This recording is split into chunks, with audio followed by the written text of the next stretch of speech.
going to watch Rachel Cruze, the Rachel Cruze show, Lacey's favorite, absolute favorite. Look at her face. She's loving every minute of this idea. But just to make it fair, her guest is Anthony O'Neill. Your favorite. Right. So next to Skippy. Yep. So this is going to be torture for both of us, and they're going to talk about racism on their finance show. Racism. Let's see what they say. I haven't seen this. Lacey hasn't seen this, so this is all new for us. So let's watch them talk. Oh, one. Okay. Oh God, look at Anthony's face. Already, the video hasn't even started. Look at him. Oh God, I gotta do this with Rachel. No, okay, come on, let's start here. This is not going to be a popular thing for me to say, but like, it's, you know, the token black guy coming on the white girl's show to talk about racism. Like, how excited could you be about that? And how do you not feel like you're the token whatever? Like, okay, you're the token queer coming on to talk about, you know, queer issues, and nobody wants to be the token whatever. Right. Token female here to speak on behalf of every female on the planet. Right. Nobody's into that. Right. I've got female friends. I can't be sexist. Here's one right here. I'm transgender. Oh, see, even better. Right. Great. Hit my quota there, you know? Like, seriously. Now, if only you were black, you'd hit the trifecta.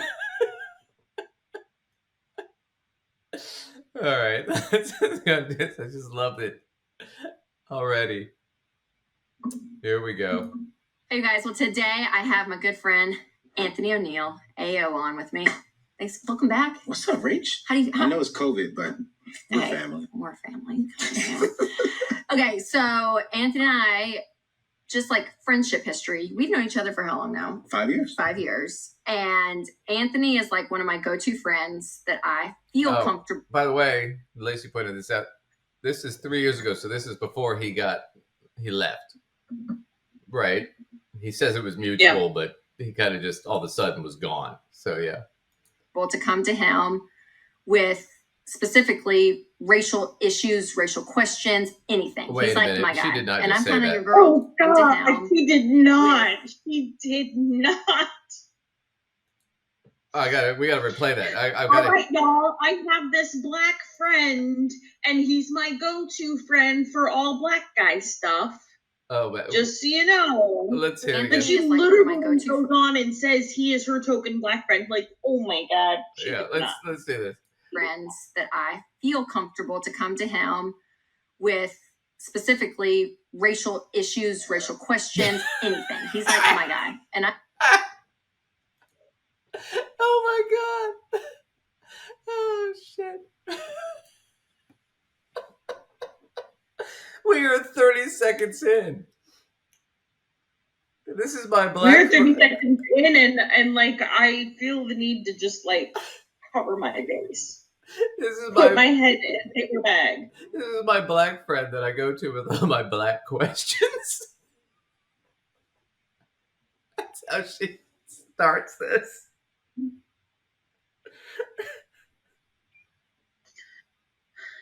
I gotta say, you know, if you're a black person and you're working at Ramsey Solutions or whatever the business is called, you know that it's like you'll see stuff on the news or something that's like Black Lives Matter or something, and you know you're thinking to yourself, God, there's going to be a lot of questions around the water cooler on Monday.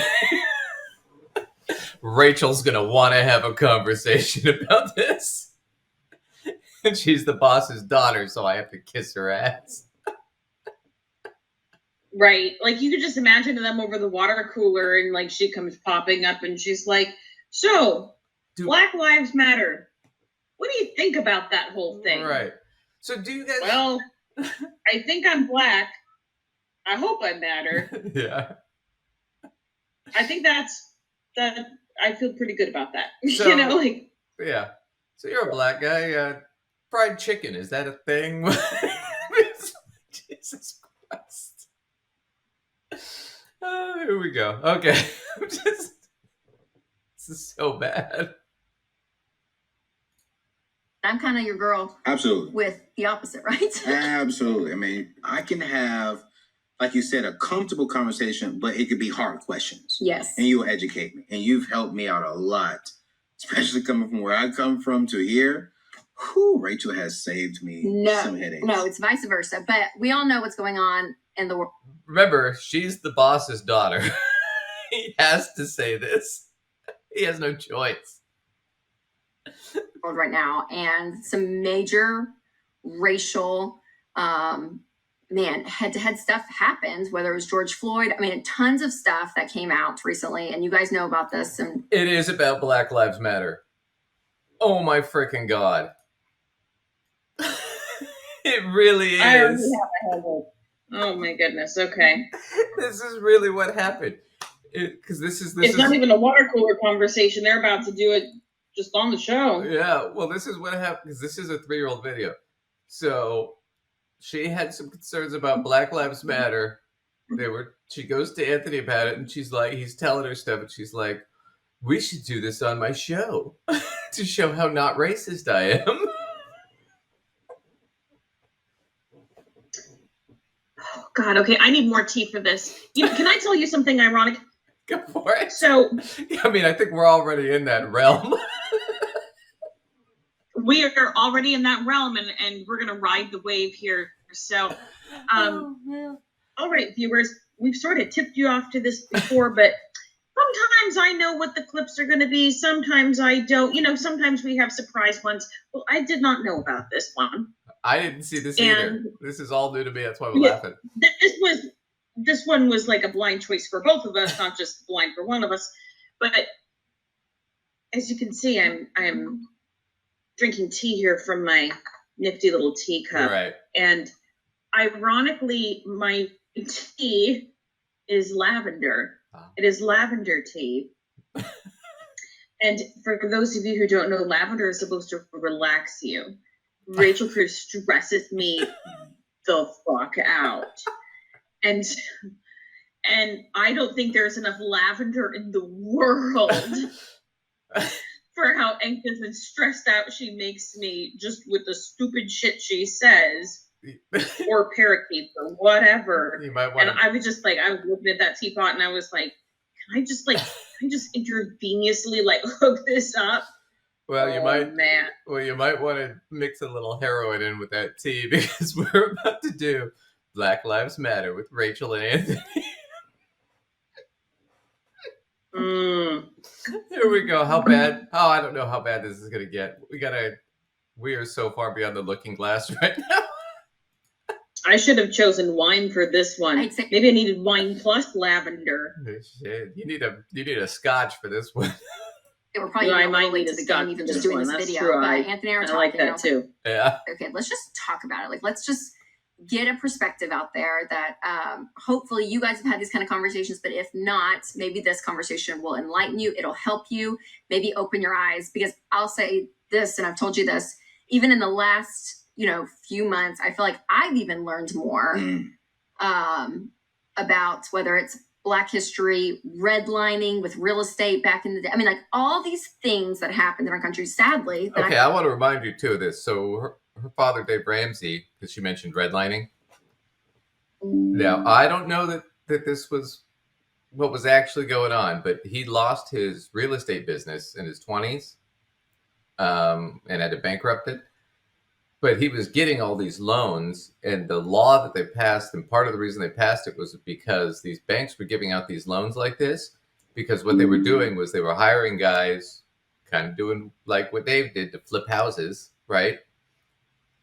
But the banks were targeting lower income Black areas to drive up the prices, to drive out all the Black people so they could gentrify it and make more money. And that's why Dave was able to get all these loans. I'm not saying that's what he did or what was going. I don't know what neighborhoods he was flipping houses in, but it's suspicious that was the law that kind of bankrupted him. But yeah. But now she's talking about it like, I'm just so amazed. I learned so much. Really? I think your father was. Oh God! See, look at this. I paused it again. Look at what his face is. He looks like he's being scolded by by a teacher. Oh man, here we go. I'm sad and embarrassed to say, like, I didn't know some of this stuff, and I did more intentional research, listened to more talks, watched more things, read more things. She did intentional research as opposed to accidental research. Okay, so let's pause here on that one. This is coming from the I don't read the article network. Right, they never read the article. So if she did intentional research, one can infer, hopefully correctly, that this means she looked some stuff up and read it. No, she or at least read some of it. She read the title and then assumed a bunch of crap. That's what they usually do. Or they read the first paragraph and then assume a bunch of crap. Oh man. Things that I probably ever have in a collective amount of time when this happens. And I came to you a lot, texting you, asking you questions, and I feel bad for him now. Anthony, I just read about this. Did you know? Heart emoji.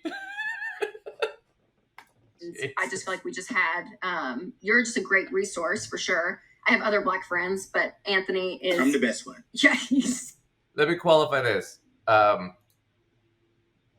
Just FYI, people, just in case you didn't know, I have friends that are Black. I don't describe them as my Black friends. I describe them as my friends. You don't need to put a qualifier. I don't describe Lacey as my white friend. It's not relevant. I'm going to go meet Lacey, my white female friend. Right.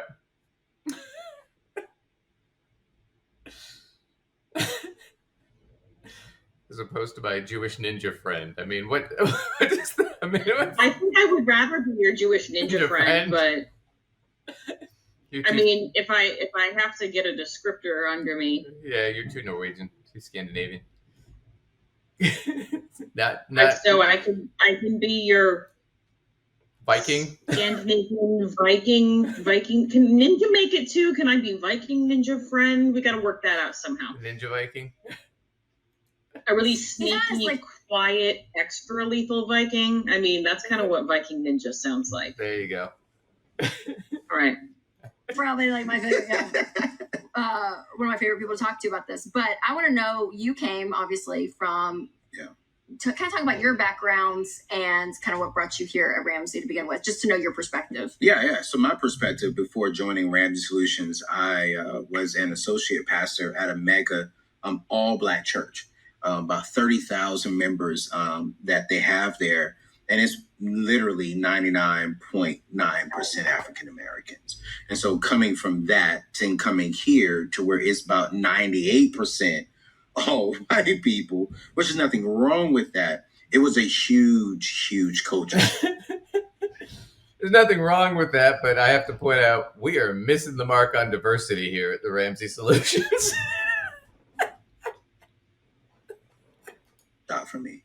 But people like yourself, your dad, some other our team members here, because of having those conversations and honestly giving me grace to ask questions without feeling wrong, really helped me out. But grew up in an all Black community, grew up in the country. And so I really wasn't exposed to a lot of multiracial stuff growing up. And so that's just really my background. Yeah, well, it's good because I think that perspective is so key. So with, again, it's such a heightened topic right now. It's a very sensitive topic. And I know I can say for me as a white person, I'm probably less guarded with you because I feel like I can just ask it probably in the wrong way. And you probably... and if you say it the wrong way, I'll tell you. Yeah, I was going to say, you correct me in a very nice way, but you're like, you can't say that right. I'm like, okay, I don't know. Right. But what are some things that you feel like it's really important for white people to know about Black? Okay, so here we go. Now we're getting into the meat. So I want to qualify this because Lacey and I are the complete opposite. I'm a racially mixed, right? We both live in the cities most of our lives. So we're around a diverse group of people all the time. We walk out the door and it's not like all white people. I mean, it's all kinds of different people, right? They're both from segregated communities. right? She's used to being in an all white Tennessee kind of area. He's used to being in an all black, right, area. So now we're going to see two people from rural, more segregated backgrounds try and talk about diversity and racism. It's just going to be weird. So, yeah, I have to chime in here because it might be something you forgot about me. When I was a child, I lived in a very small town That's in right. North Dakota. That's right. So I cannot honestly say there was much diversity within that situation, though probably more than what either one of them come from, because I was from a community that had an Air Force base, Right. and people from all over the United States would end up there via the Air Right. Force. However, it still was predominantly white. Mhm. So I can identify a little bit with sort of the lack of understanding based on the lack of exposure you can happen or that you can have. Right. And I guess to a certain degree, somebody has to tell you something. Right. And you have to be able to like be safe to ask questions. So I, kind of want to give a little credit for that, but at the same time, kind of watching the this is my token black friend, and let me ask you the questions that white people need to know Right. about black people. Like, I don't know. The thing about it is I mentioned the segregation thing because there's going to be a lot of stereotyping when you come from those kinds of communities where black people are like this, and white people are like this, and Asian people in Chinatown are like this, right? And the problem is with that is like, yeah, maybe from where you're from, that's how people are, but that's not a black thing. That's a cultural thing. It's not a white Well, it thing. could It's even a be cultural particular for certain, like in this region, in this community, and that, you know what I mean? Like, right. We can't. But it's going to be like watching. We couldn't pretend that, like, the Scandinavian white folks in North Dakota that largely, was my community, right, is going to be the same as Rachel's community, right? Right. Very different. They're very different. And then, I grew up on the West Coast, so completely different, right? And, the thing about it, my point is that it's like, it's going to be, I'm just anticipating this, that because of that, it's going to be a lot like watching, comedians from the 80s and 90s, where it's like, well, black people walk like this, and white people walk like this, and black people talk like this, and white people talk like this. And it's like, no, it's just the community you're from. It's not. I mean, it's going to be a lot of stereotyping. That's what I'm anticipating. It's going to be. Welcome back to the early 90s. I hope this isn't going to feel like a Disney movie that got yanked off the shelves that they pretended they didn't make. Yeah, I know. It's going downhill. She's already wearing polka dots. Right. He's just going to hope this is going to be like, let's talk about Song of the South. Right. All right, let's watch. I think it's one thing I like about you, Rachel, was when you ask questions, you don't just ask questions and then leave it there. You actually come to me like, hey, Anthony, I watched this. I read this. Can you help me understand this a little bit? Dude, I called it. I just saw this on TV. You're black. What do you think?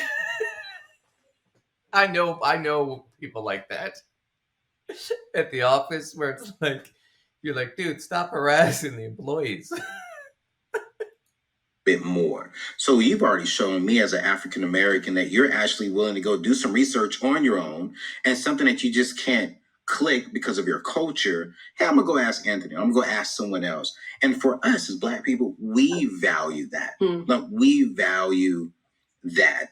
And so wait, does it turn me into her if I start asking my black friends whether as black people they value us asking these questions? Or I don't know. I don't want to. I guess I'm taking some issue with this because maybe he's right. I have no idea. But I don't want people assuming that whatever I say is what all white people think. God forbid I have to be the voice of like what all white people think. Well, that's where it gets into like, I don't know. well, like even he's being a little racist here, where it's like, you know what, black people appreciate white people coming up to us and asking us about black stuff. You know, I mean, it's like, I'm like, let me call one of my friends who's black, and I'll be like, hey, I just watched Anthony O'Neill, and he said that you guys really appreciate it. You guys, black people, really appreciate it when white people come up and ask you stuff about being black. Do you really appreciate that? They're gonna be like, go fuck yourself, Duncan. Hang up on me. I mean, but I'm not the boss's daughter, so. Well, I work in education, and we do have a lot of conversations around race and such. Yeah, that's as it relates to education and you know, kind of some of the systems that we're in and dealing with. But I just can't imagine quite asking that to people. But I mean, I guess I'd rather have people ask me the question as the token whatever than sit in ignorance, but I also don't really want to be the voice of all insert group here. Right, but my point is that she's talking about, I call him, I text him, I email him. It's like, okay, so it's like I'm part Asian. It's like, I would get really irritated if Lacey was texting me, you know, at all hours of the day. So is this really true about Korean people? Is this true about Japanese people? Is this true? I mean, it would be like, Lacey, fuck off. I love you, but fuck off. Don't ask me this. Lacey, please stop texting me about the history of kimchi. I don't know. I don't know. I'm Japanese. I only eat kimchi on rare occasions when I'm in certain restaurants, and I don't know jack about it. Right. Right. I grew up in America. I don't know. Do Japanese people really put soy sauce in their eggs? I'm like, I don't know. Well, growing up on the West Coast, I didn't. I'm sure some people did. I've done it before. It's not bad. It's basically just salt and soy. I mean, but yeah, it reminds me like my grandmother, you know, white woman in the Midwest, right? Grew up in a really small town, lived in a real small town. I took her to the movies, and it was, somebody said something in Japanese. And she turned to me and she said, "What did he say?" I said, "I don't know." I don't speak Japanese. Oh, gosh. Just because my dad's Japanese doesn't mean I speak the language. My dad was born in Chicago. He doesn't even speak it. Man. Oh, man. Okay, here we go. So, things that black people value. White people coming up asking them about black stuff. Oh, instead of asking us questions, hold on. Show us. Go ahead. I'm sorry, I have to add. I am sometimes, for you and a handful of people, willing to be the voice of what women think. Sure. But I really, really don't want to get messages at all times of day about everything related to what women think. Lacey, you're a woman, right? Do you all be shopping? Do you really expect us always to take out the garbage? Is this a thing? Do women all expect the garbage thing to be a man thing? That's just something that's funny on television. I've been dying to know that. I'd be like, okay, fuck off. Fuck off. I don't know. No, I could probably say, come over here and take out my garbage. What you need to do is get some conservative friends who then text you, Lacey, female orgasm, real or fake?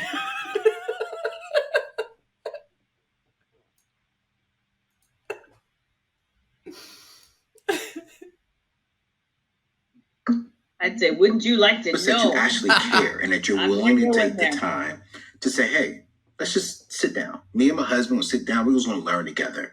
And then if you have more questions, now that's an intelligent conversation because now we can both have the conversation together. Mm-hmm. You know, so that's one thing. It's just go out there and just do the research and just expose yourself and you'll be able to learn what we're going through. Number two, a lot of people Imitators where people mess up at a lot. As an entrepreneur, as a creator, I'm 24/7 on the go all the time. 3, 2. They come to me as a Black person and say, how are you feeling? I think the very first thing you need to say is, how are you feeling? You know, like you came to me when the George Floyd, like, man, that was wrong. What the fuck is that? Lacey, how are you feeling? I'm sorry. What I meant was, how are you feeling? What the? Yeah, it's about tonal inflection. Because see, for Black people, that's very important that you get the right tonal inflection because it has completely different meanings. God, I hope nobody clips out what we're talking about here. That one's going to be bad. Anthony Clip out dumb shit like that. Anthony O'Neill just told me that. He just explained it. You know what we need to do? We need to call a Black person and find out if it's true. Wait, hold on. I have a Black friend. Let me call. Oh, this is too good. Like, what is happening here? This is just too good. Okay. Here we go. But they're not racist. What happened to George was wrong. It's terrible, yeah. For me to hear you say that as a white person that was wrong, that made me even more comfortable to have a conversation with you, because I know in your heart, you're like, okay, that was wrong. You're not just asking me how I felt, but then in your heart is like, nah, he deserved it, or whatever it is. So to show that, you know, hey, what's happening is wrong. I'm sorry about that. What can we do? How can we come together? Those are just two major things. You know, do the research, ask the right questions after you research, but then two, let us know, like, hey, what's happening? That's wrong. Yep. Yeah. And I would say, as a white person, I think there was a level of ignorance that I had. And the more and more, you know, I dug into this stuff, I'll be honest, like the harder it was. There were points that I was like, I couldn't even watch the George Floyd whole thing. I think I even told you that. Remember? Did, yeah. I was like, Anthony, I couldn't even finish it. I just had to stop. And you said, Rachel, did you ever watch finish it? I did, but it was terrible. But I like, it was, like, okay. I didn't want to. Do you know what I'm saying? So I'm like, why did you laugh? That's not funny. I know I've been laughing a lot about the racist shit, but George Floyd getting the guy kneeling on his neck. Did you watch that video? Yeah. Fucking horrific. The guy's crying out for his mother. I mean, 40-year-old man does that, he's fucking terrified. But I like how she has to reiterate, as a white person, yeah, we know, Rachel, we're looking at you. We can hear you. Jesus Christ. Now we're getting into the darker stuff. Part of the hesitation, I think, maybe for some white people is like, I know the answer that's probably out there, and I wish it wasn't that answer, and I wish that didn't happen, and I don't even want to see it. I don't want to hear about it because it's so terrible. So I feel like pushing against that feeling of being uncomfortable is really important to educate yourself, to know. I don't want to go back, but we always just do this. We're just in the office having a conversation. Well, that's weird to me. Why is the answer so terrible?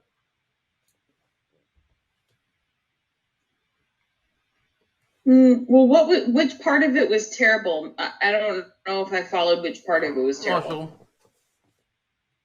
Sorry, I was chewing there. So she's talking about George Floyd. She couldn't watch the video, and she's saying, "Yeah." And then she's saying, as a white person, like we didn't know. You know, sometimes we just don't want to see it or deal with it because it's so terrible. And it's like, well, wait a second. The George Floyd thing, you're talking about one white cop. All right, he doesn't represent white people. Right? It's one guy.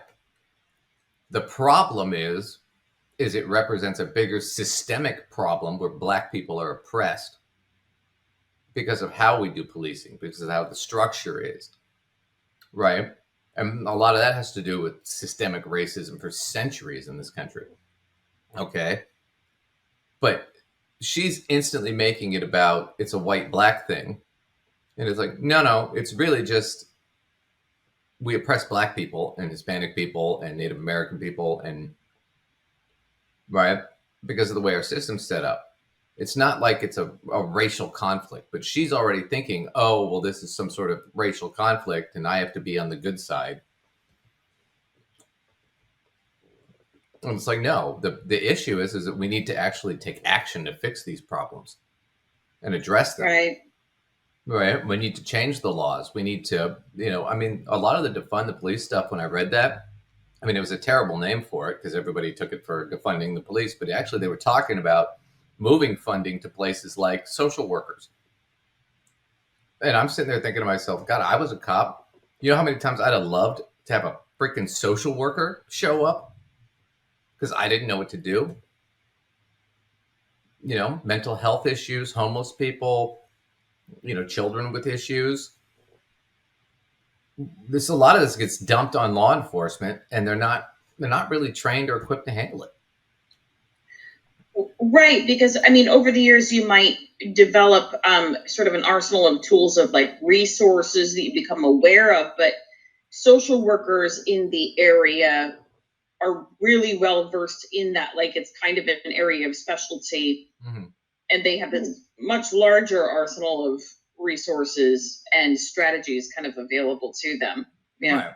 Well, and the other thing too is like you have a lot more people or a lot more cops in Black neighborhoods than you do in white neighborhoods.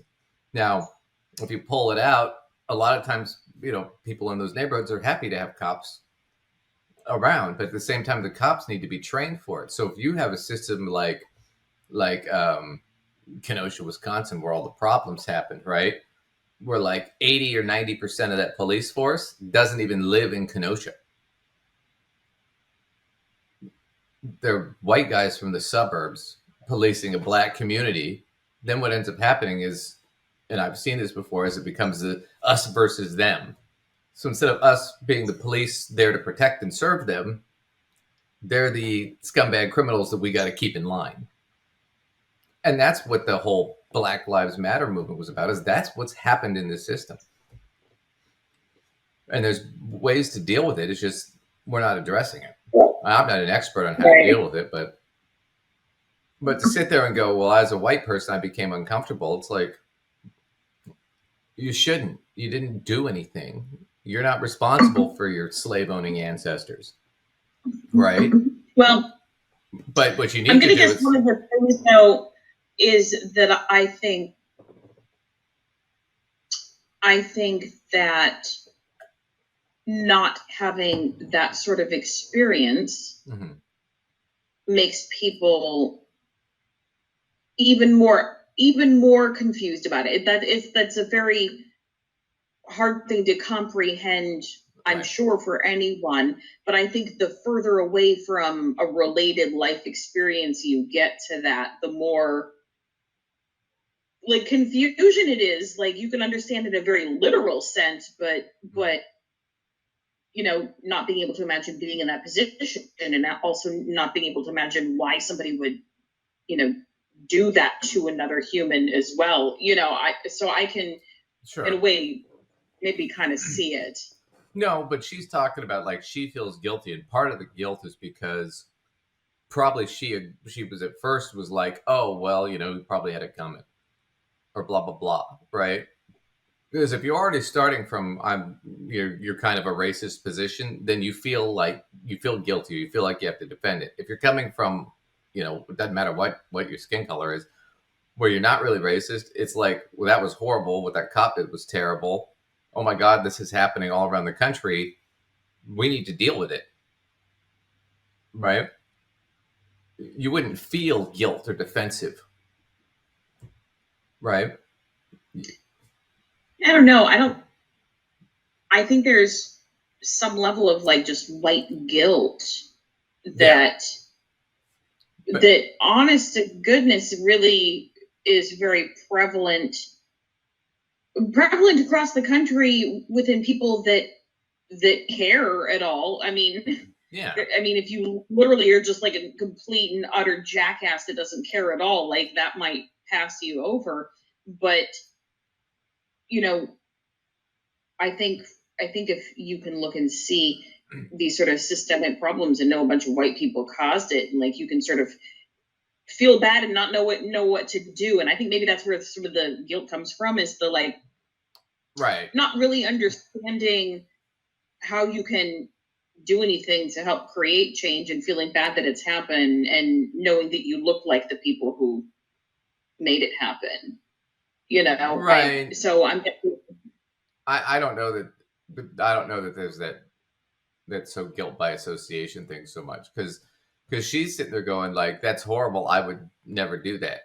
That would be kind of her position. I mean, I would never think that would happen or should happen, right? But she's also the kind of person that she's a conservative Republican. She votes for that kind of thing to happen. She supports it with her votes. She supports it with, like, where's the disconnect in that? Like, do people not realize what they're actually supporting when they're voting for certain things? No, I think she does to a degree, but I don't think she realizes once the reality of what it is she's being faced with it. Now she's looking in a mirror.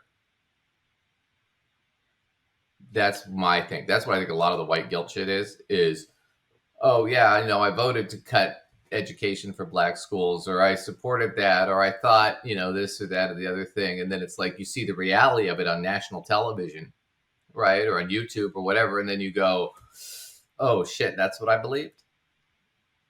That's the guilt. You have to have it there. And I'm not saying we all don't do that shit. I'm just saying when you feel guilty, it's because you probably did something wrong, not because you're innocent. But that's kind of my point is Duncan, you clearly weren't raised Catholic. Don't you just have to ask forgiveness? This is like twice a week. What I'm saying is there are certain ways of being brought up where you're just taught to feel guilty for everything. Right. But you feel guilty because you feel like you did something.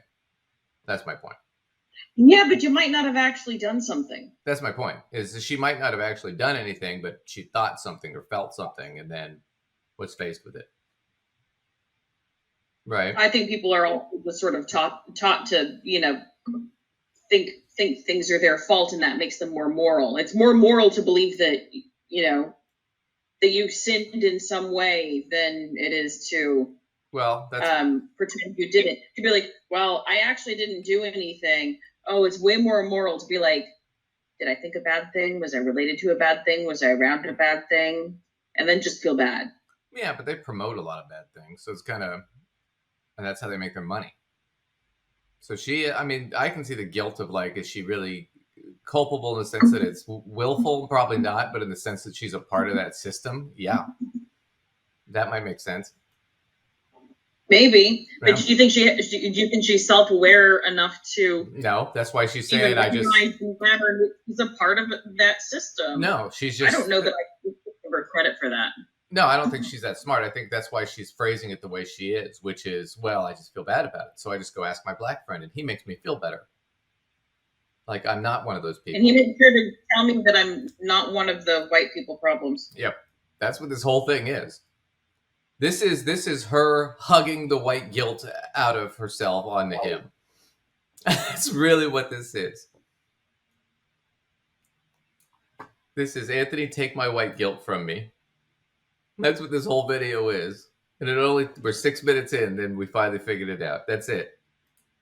Honestly, but it's like there's nothing wrong, and I think white people need to hear this, and I'm gonna say this. Black people don't think every white person is a racist or every white person is bad. We don't think that. Like there's no way. You're one of my closest friends. Some people do. Okay, but he's probably right. Probably the majority of people. Right, the majority don't. I agree with it. But if you've ever talked to like an 80-year-old black guy, I mean, they lived through that shit. They're like, oh yeah, whitey. I don't know if I think that's true. I mean, yeah, they lived through all the crap, but I don't think they think we all are. Yeah, I'm just. I'm just joking around. But no, I mean, no, I don't think. If you think Duncan's full of it, tell us in the comments below. Yeah.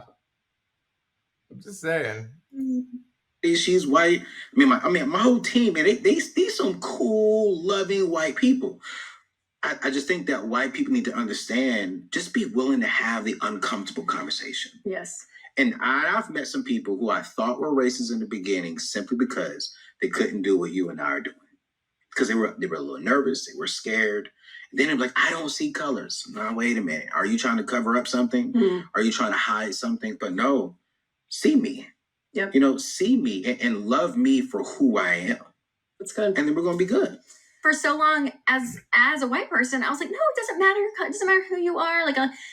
But then I realized through this journey, and tell me if I'm wrong, it almost that's offensive because you want to celebrate that. So talk through like when people say, well, I'm colorblind, how does that make you feel? Man, when people say I don't see your color, I am very you are like, okay. Well, first off, that's bullshit. I mean, I don't see color. You don't? It's all black and white? What the fuck does that mean? Duncan, they're not being literal. All they mean is, I think a lot of people that were raised by people that were not racist, that, didn't have any particular issues with anybody racially, taught their children everybody's the same. And it became sort of this like general lesson to sort of get rid of the this is how all the people are different and we have to put them in all these categories and whatever thing that in the bad way. So I think the next step sort of became like, no, everybody's the same. And so you have all of these people who were raised feeling like, oh, well, everybody's the same. Yeah, and you're the same. I'm the same. So well, like I understand what they're saying when they say this, the colorblind thing. Well, but they're not trying to say that our diversity is problematic. They're just saying like, well, I think everyone's the same. Well, here's the problem with that. So the issue is, so Martin Luther King, when he does the "I Have a Dream" speech, is just white racists always quote this: "Judge me by the the content of your character, not the color of your skin." Right. Well, shortly after that, Martin Luther King said, well, that's dream that I had that day has become a nightmare. And he talks about it in his last book, Where Do We Go From Here? Where he talks about basically what that did was it said, okay, now when I judge a black person, I can just say I'm judging them by the content of their character. Right? And so if I say, hey, black people commit more crime statistically, which is true, but it's not because they're black, it's because their conditions they grow up in, because they're poor.